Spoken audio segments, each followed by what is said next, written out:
everyone, my name's Bronwen, and some of you will be familiar with my face from coming along to Resilience Lab, but you also might have seen me pop up at your school or college, because I definitely see quite a lot of you and have seen quite a lot of you over the last year and a bit.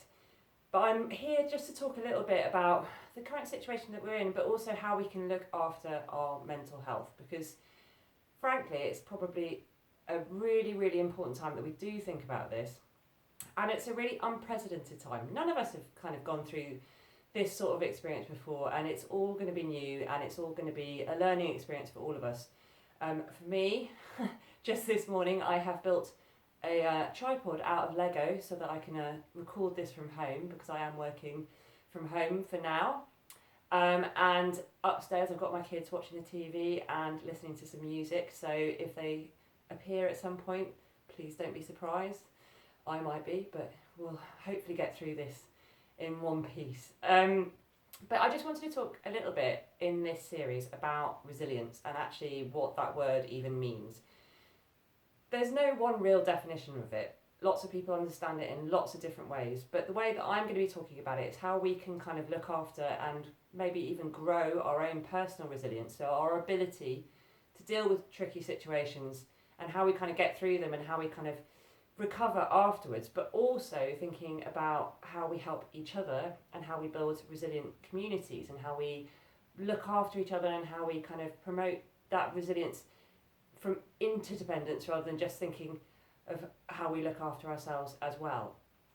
So we're going to be talking about loads of different things, and off the record I'm going to be putting out some amazing content over the next few weeks of really practical ideas of things that you can do to make you feel good. And this is just generally kind of so you understand a bit more about how emotions work really, and how your mental health works, and how we can kind of work with it to really look after it. So the first thing I wanted to talk to you about is that resilient people tend to have relatively good emotional awareness and regulation. Now that sounds like a bit of a kind of jargony sort of term, but it's actually quite straightforward. So I'm going to break it down into emotional awareness, what that is, and then have a look at what regulation can mean for some of us and how it can look differently for all of us as well. So emotional awareness, that is pure and simple, just being aware of what emotion you're feeling. Which sounds really obvious, but actually sometimes we can be sort of thinking that we're feeling one particular way, but actually when we really, really look at it and when we really explore it, the emotion might be quite different or might be quite hidden. So we might have physical signs and symptoms, so we might be feeling hungry or thirsty or sleepy or not being able to sleep or lots of different things like that. Or it might feel like an energy, like we might feel a bit kind of frantic and sort of full of like nervous energy, or we might be feeling really kind of laid back, or anything in between. Also, we might be able to actually just name our emotions, so we might be feeling sad or angry or happy or tearful or, you know, a bit kind of like confused, lots of different options. The most important bit about it is just being aware of what that feeling is and taking the time to really notice it. So at the moment, I would say it's pretty obvious that lots of people are going to be feeling maybe anxious, maybe a bit worried, concerned, just a little bit kind of thrown off course, because there are so many uncertainties that are happening at the moment and we're all having to adapt really quickly. So just to give you an example of emotional awareness, this morning I woke up and I was feeling pretty sad. I think just thinking about sort of the enormity of it all and just thinking about all the different people that I'm worrying about and considering, and also thinking about myself and my family. So I was definitely feeling a bit low this morning. So I was aware of that feeling. I was aware that I was feeling like that. Now that's one bit of useful information, and you know, that's great, but then this is where the regulation comes in.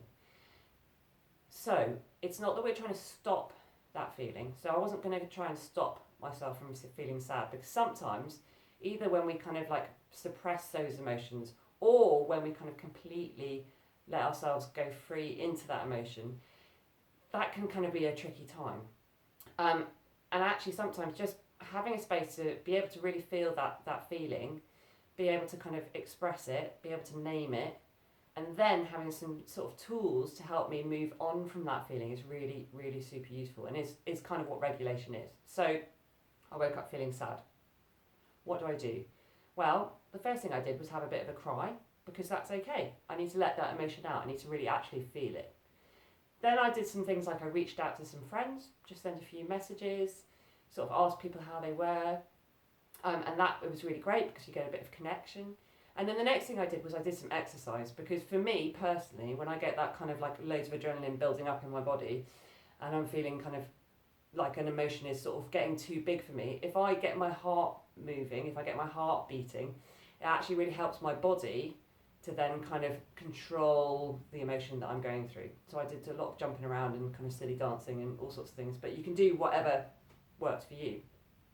So that was an example, a really sort of very simple example of being emotionally aware and then having some tools to regulate that emotion. So it's not that feeling the feelings is wrong or bad or something we want to avoid, it's just that we need to acknowledge them and then have ways of dealing with them so we don't get stuck in them. Because if I spent the entire day being sad, then actually that would really get in the way of me being able to look after myself and my children and, you know, do the work that I've got to do and be able to kind of carry on with my day. So it's not running away from the emotion, not judging yourself for having that emotion, and then having some tools to kind of deal with it when you are feeling like that. So those are all really, really good places to start. And just to kind of finish this video, I wanted to give you one of my top tips for dealing with things, especially when I feel like something's really, really getting on top of me and I'm in a sort of a situation where I'm feeling that little bit of kind of panic, and that is what I call sigh out slow. So SOS, ready for you in an emergency. And all that is just breathing out long and slow just to get myself back to a place of calm. So it might look a little bit like this.